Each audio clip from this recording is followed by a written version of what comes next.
এটা কি করছো তুমি? আমি অফিস যাব আর এই জন্য আমি রেডি হচ্ছি। আজ অফিসে যেও না, আজ কিছু করি না।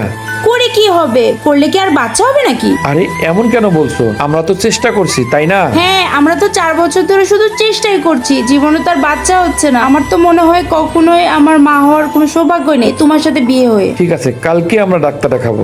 ঠিক আছে, কালকে ডাক্তারের কাছে যাবে। এখন তুমি সর, আমি অফিসে যাব।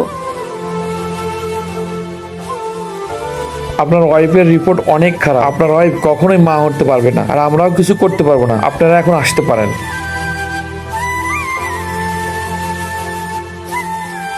আরে তুমি একদমই টেনশন করো না, আমি সারাটা জীবন তোমার পাশে থাকবো। আরে অনেকেরই তো বাচ্চা হয় না, তারা কি বেঁচে নেই? আর তোমার যদি খুবই বাচ্চার পছন্দ হয় তাহলে আমরা একটা বাচ্চা অ্যাডপ্ট করব। ঠিক আছে, তুমি একদমই চিন্তা করো না, এখন একদম হাসি মুখে থাকো। ঠিক আছে?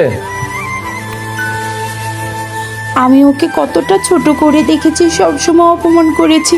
আমার বাচ্চা না হওয়ার কারণে ওকে আমি দায়ী করেছি, আর কিন্তু আমারই তো সব দোষ। আর এত কিছু জানার পরেও আমাকে এখনো এত ভালোবাসে। এতদিন আমি ওর সাথে এতটা অন্যায় করেছি না, আজকে থেকে আমি একদম লক্ষ্মী একটা বউ হয়ে ওর সাথে থাকবো।